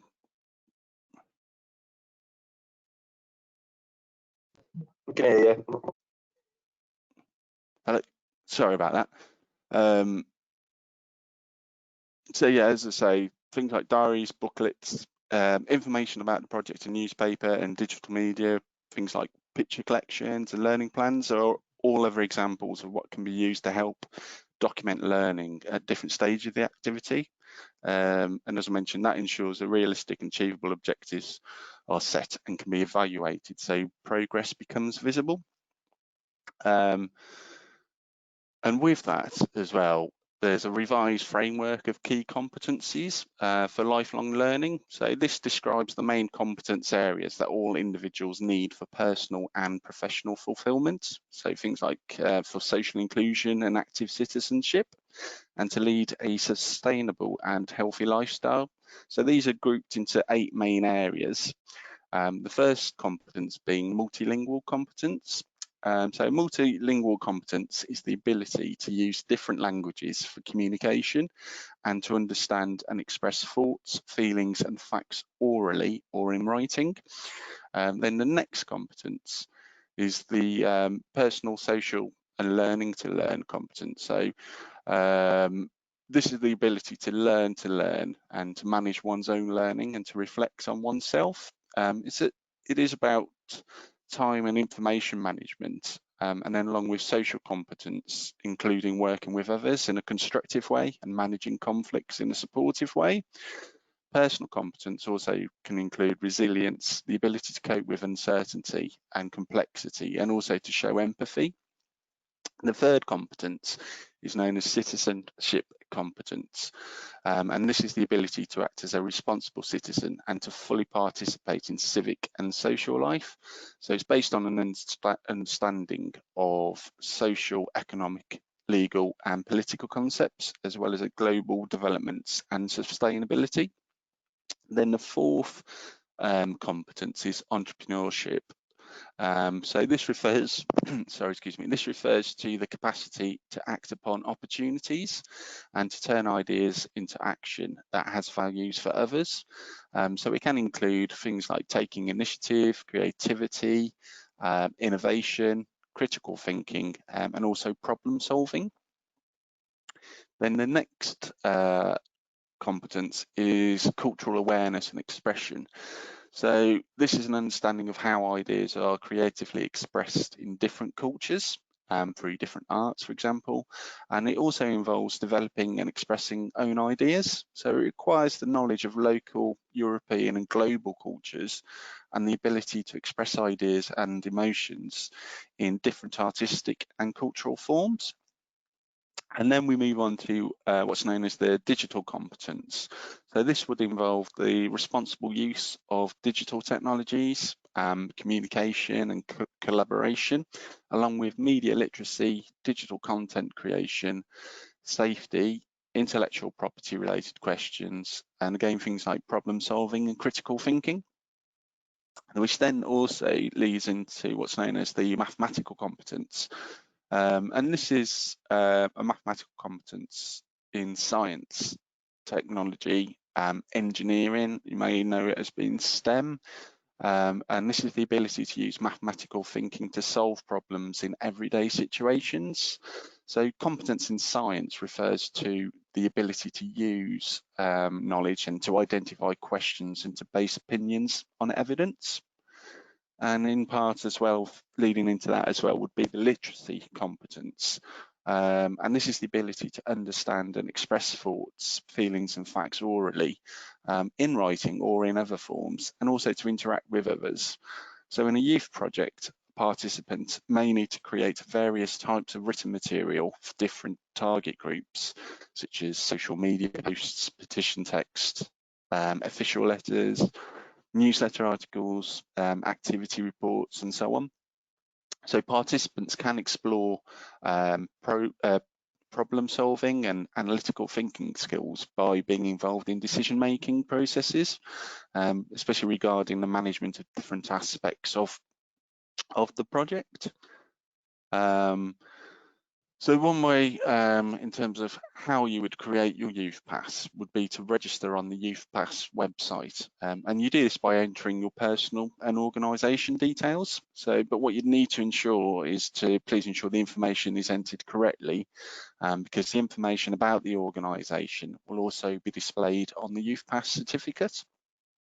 The technical tool as well for producing Youthpass is designed in a way that permits you to prepare the certificates before your activity starts. So you can fill in a large part of the requested information that is already known. So for example, things like project details, participant details and so on, and then save that. And this also allows you to better focus on the descriptions of the learning outcomes at the end of the project. And with that, you can upload a spreadsheet with all of the participant data instead of entering the information one by one. And the spreadsheet itself has to meet some of the following criteria, of which there are 3. So the first one being that the first row of the table should contain headings for the columns. The second criteria being that each following row represents 1 participant. And the third criteria being that the minimum data to upload from the file is the first and last name of the participants, but obviously they have to be in separate columns. And in addition to that as well, you can also invite participants to insert or edit their own details. So this is for sending an automated invitation to participants. So please make sure you have entered their email address in the participant details as well. But overall, there's a full guide to using Youthpass, which is available online, and that's at www.youthpass.eu.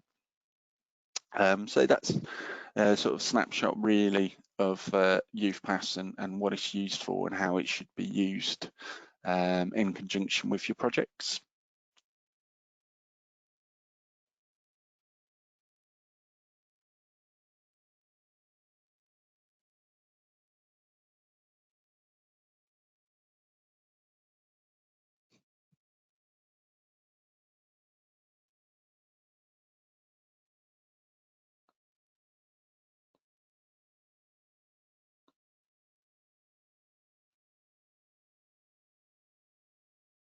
Hello?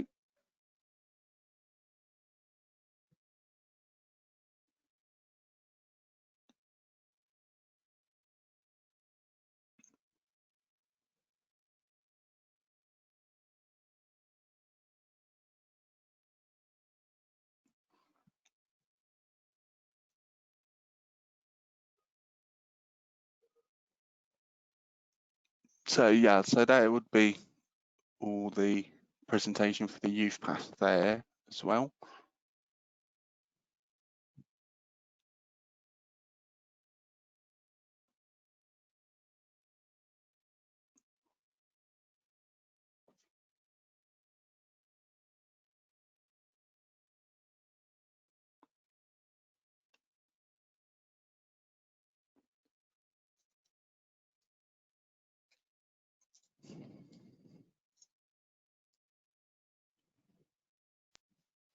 Thank you, Rowan. So that concludes our presentations. It looks like we've come under time by a decent bit, but that could be a relief to some. But what we do to make best use of this time now, we can open the floor to any questions from anybody. So we should be able to unmute people so they can ask questions live. So what I request, if anyone has a question, and this can be about anything in project delivery or project management, anything about Brexit or COVID-19 situation, if you want to raise your hands, I should be able to unmute you and allow you to speak in front of everyone, and we can answer your questions live. So if anyone's got a question, please use the raise hand function. We should be able to. Okay. So.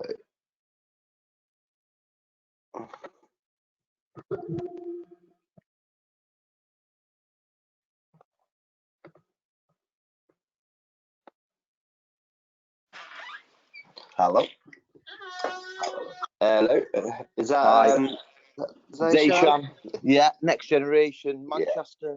Thanks. It was really informative. I really enjoyed that. So cheers for everybody who spoke. Obviously, this is the sort of first time I've ever done anything like this this year. So obviously, I've definitely come on the wrong year, sort of opening an NGO and stuff. But we're fighting through.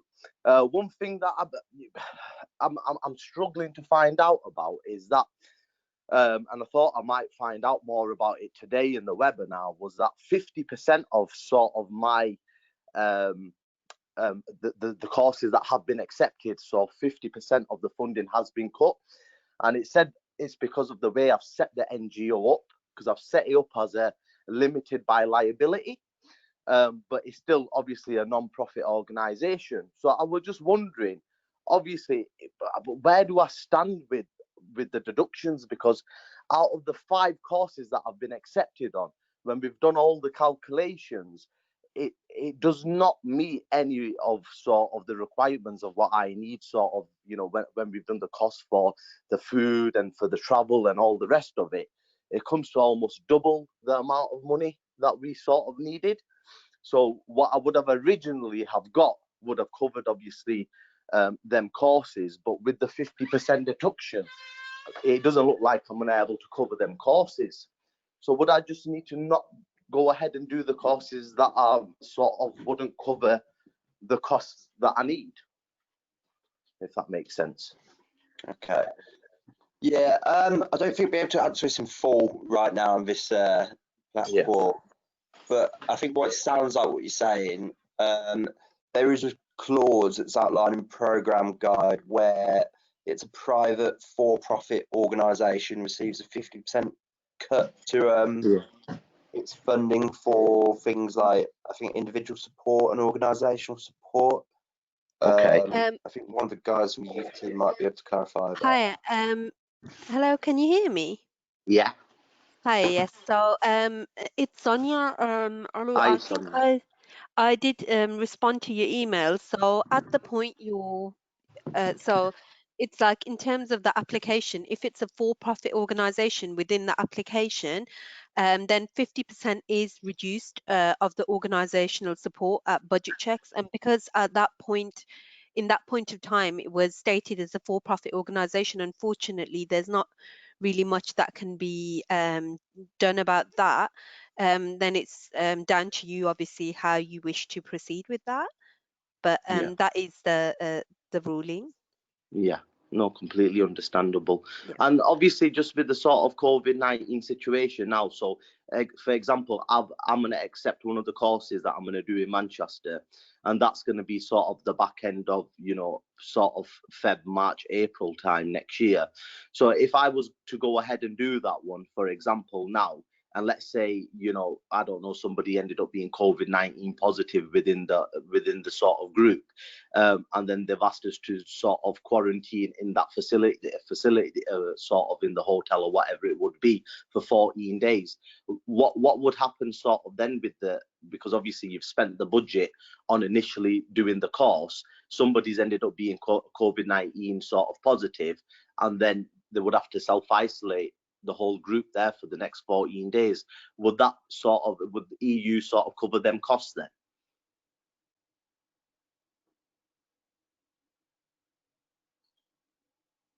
So would that be if you're forced to pay for a hotel? And you had to Yeah, stay I'm just there for an saying, extended right, period of time. we've got 40 people there. Out of the 40 people, one of them ends up being COVID-19 positive. The guidelines state at this moment in time that all 40 people should self-quarantine. So that would mean that none of them sort of people would be able to leave that hotel or that sort of where it was situated at that moment in time. The course is just about to finish. Now all these people have to self-quarantine where they are for the next 14 days. So I'm just asking now, obviously that cost would come back onto my organisation, but where would I go pick that cost up from? Yeah, so I know for projects that were ongoing when all the lockdowns commenced in probably March time, beginning of April, there was the capacity for organisations to apply for additional funding under exceptional costs. I would need to clarify if that's the case again for the 2020 project starting now. But what we could do, if you could just pop that one as a written question on our question section, we can get a written response for you either today or when we're following up from this event. And there was some new rules introduced to allow for those sort of unexpected costs for the project live early in the year. But I would need to clarify that for the 2020 project, things that are starting now. Well, fingers crossed that would never happen, but I'm just assuming if something like that occurred, where would we stand? Yeah. Okay, that's fine. Right. That's thanks. That's it. Again, thank you guys, and that's all I wanted to ask really. Cheers. Great, thanks a lot. Okay. So moving up, next hand that went up was William Clemmy. So just you and me.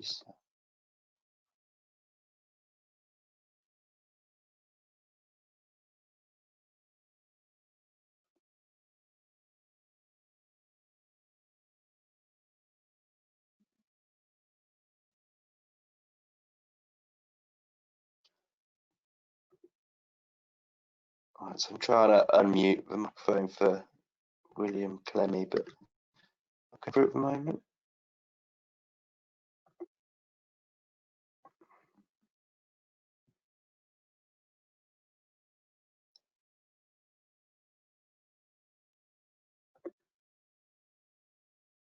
Right, sorry, yeah.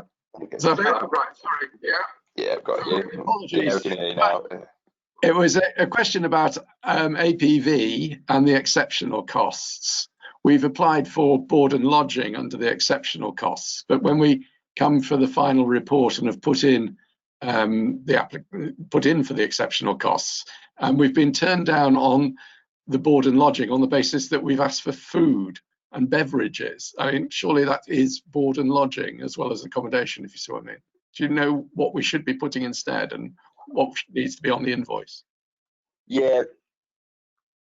Yeah, so this relates to the cost of accommodation. So it would be food can be included in the accommodation costs, but if there's a separate cost, you know, i.e. a meal, even if it's at the hotel, that wouldn't be accepted. So it'd only be accepted if that board was part of the hotel's costs. You know, for example, a bed and breakfast, that would be acceptable. But what the rules and APVs don't allow for is, you know, separate meals to be funded through the monies available for an APV. So what's your definition of board and lodging? Surely it includes all of the meals, breakfast, lunch and dinner. Well, that's it. So, but only if it's included in the charge of the hotel you've booked, not a separate meal. Oh. So, for example, if you booked somewhere that was the breakfast was included, that would be part of the hotel invoice. So that should be accepted. But if it's you present one bill for the hotel but then a separate bill for a restaurant, those two. No, it was all on the same bill for the hotel. Yeah, I mean, I couldn't really comment on any individual case at this point in time. Thank you. Cheers. Cheers. Okay, so next one we've got Olivia. I'll mute you. Oh, I haven't gone down. Hello, back up. Hello? I think we got through now. Yeah. Hi. Yeah. Hi. As I mentioned in the comment section, I just wanted to know about the situation we're facing with the COVID-19. Is we have partners like North Macedonia that are not allowed to travel to the UK. So in this case, we just wanted to know what's the best way to do it. If we could do the whole project virtually, and you mentioned no. And in terms of the blended mobility, how does it work? Yeah, so as I said, so a mobility can't be carried out in its entirety in a virtual setting. But if it's the case that it's initially planned for, say, 4 weeks, but that would be impossible or too high a risk due to the present circumstances, it could be, you know, a week's worth of activity done online, followed by the 2 weeks physical mobility. In terms of how you should be delivering your project, what we're recommending at the moment is if you have a project that's already started, i.e. your grant agreement's been signed with the national agency, we recommend that you get in touch with us and request a contract amendment to extend your project duration. What's also very important for that is typically these youth projects would only be allowed to last 24 months in total, but due to the COVID-19 situation for all live projects, we're allowing them to be extended up to a maximum of 36 months. So that'll be a year longer than a typical project could last.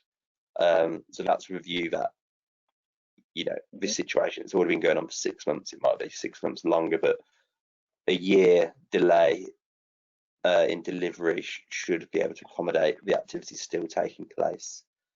Okay. I mean, if within that 36-month period, it's still not possible, then it would just have to not go ahead, unfortunately.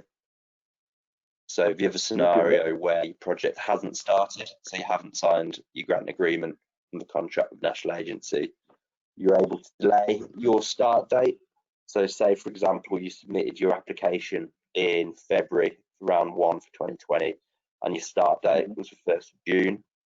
We'd recommend you push that further back in the year, and the latest date they can start, correct me if I'm wrong, any advice from you, I believe it's 31st December, last day of the year. Again, no, it's 30th of September, sorry. Oh, okay. Yeah. Is that for round 1 projects? Sorry, I couldn't hear someone. Hello? What was the date? So what was the date of Anchor, sorry, for round 1 project? I think The latest possible. Sorry, the latest possible start date for round 1 project is 30th of September. 30th of September. Because we were supposed to start the activity next month. Okay, I understand that, but I just wanted to know a little bit more about the blended mobility. Yeah, so information of this should be included in your grant agreement as well, I believe. It is in Annex 3, I believe. I could just double check that to clarify. So this sets out the rules and funding chain differences for the blended mobilities as well. I'm just going to get that to double check. Yeah, that's it. Annex 3. So for the new grant agreements that we're currently contracting beneficiaries with, it's included in Annex 3. So it's at the bottom, the end of that. So it's section 5. Oh, sorry, not section 5. But yeah, there's the provisions set out in that annex. 4 projects that are ongoing. If anyone here has some, yeah. Sorry? So yes, yeah. So if anyone here is running a project that's currently live, they would shortly, if not have already received, an addendum, which would again outline the provisions for carrying out the virtual and blended mobilities. Okay. Thank you. Thank you. Thank you very much. Okay. So, does anybody else have any other questions that we can answer now?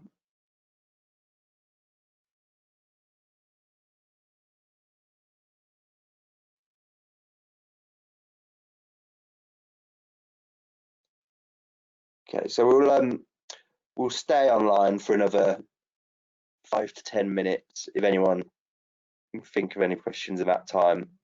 But after that, we'd then bring the webinar to a close. So yeah, if within that time frame you do think of a question, just hit the raise hand icon and we'll get you on.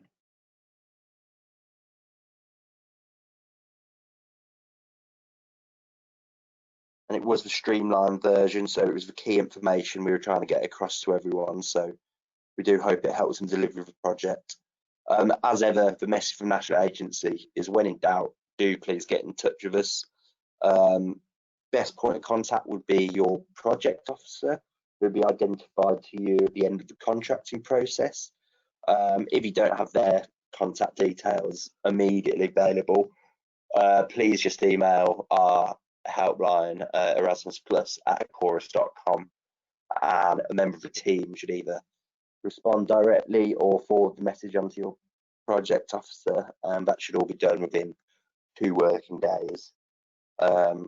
Additionally, we'd hope to have our phone lines up and running soon, but we don't have an exact date on that as of yet. Again, thanks to everyone who's still here for attending, and we'll be following up this session. We'll distribute the slides for presentation. We'll provide the written questions and the answers in one document, and then we'll also be publishing the webinar on our website and our YouTube channel. So yeah, if that brings it to a close. So enjoy the rest of your day, everybody, and we hope to speak to you soon, and we wish you the best for your projects, and that there's not too much disruption caused by the global pandemic. Thank you very much, and goodbye.